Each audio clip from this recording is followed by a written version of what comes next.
My number one swing thought right now is transferring my weight correctly. Hey guys, as a golf performance coach, my number one swing thought right now is weight transfer. Let me tell you why.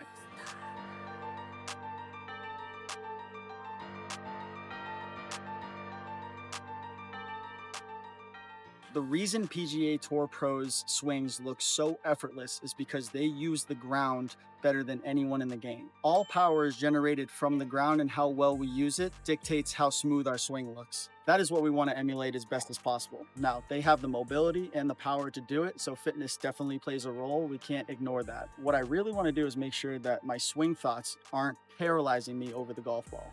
So a lot of you guys will be standing over the ball for 8 to 10 seconds and just be frozen there. You got too much going on in your mind. It would be like trying to ride a bike and thinking left foot, right foot, which one pedals first? Do I go forward or do I stand still? There's too much going on. We cannot operate like that in the golf swing. We want to just be able to have one thought, get on the bike and go. Stand over the ball and swing. So if my feet and my ground connection are my only thought, then that is going to control pretty much all other fluidity in the golf swing. My control and power comes from the ground.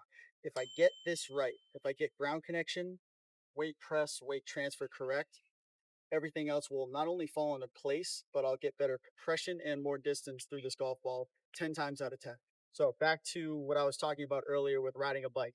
If I am over the golf ball and I'm thinking, I definitely want to be here, definitely want to be here, this is what I want to feel here. By the time you start your swing, that is way too much. What I want to think is, am I connected to the ground? If somebody pushed me from all different angles, am I going to move? Am I on my toes? Am I on my heels? Am I leaning one way or the other? I want to be as athletic as I possibly can be. Good neutral posture with a solid spine angle and a firm core. When I set up, I have equal distribution in my feet, 50-50. Get to 80-20 or 90-10. Finish at 90-10. The better that you can do that, the more fluid and smooth you're going to swing. Smooth is fast. Everybody's heard that term.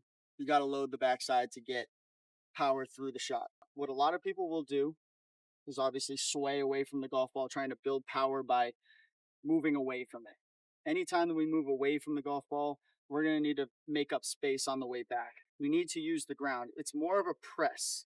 The press is the feel. So I'm pressing into the ground. This is how we gain power from it. It's going to transfer up the chain through the golf club.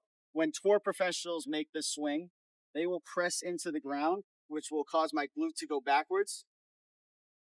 And now I have a lot of pressure into this back foot.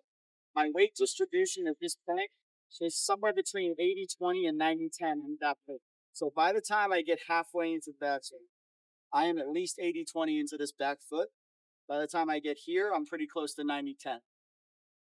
So all my weight is transferred into my back foot. I'm still relatively over the golf ball. I haven't swayed away from it. This is where the weight transfer happens, the sequencing that causes a lot of swings to go haywire or be very good. From here, I need to transfer my weight to the front foot. So it's all in the back, all in the front. Then I would rotate.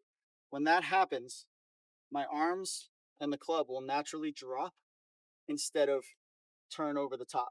The other thing that might happen on this side is as I shift, continuing that movement forward will also break the chain of that weight transfer sequence to eliminate some of the power in your swing. So I want to imagine that I'm in almost like an airport bathroom, something very small where I can't hit the walls with my hips.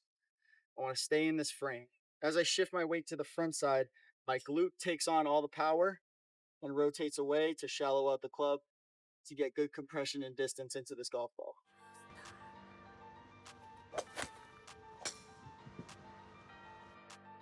So that's my swing thought for today, guys, in this video. Thanks for watching. Appreciate you. Subscribe to the channel and let me know what your swing thought is that's either helping or hurting you right now.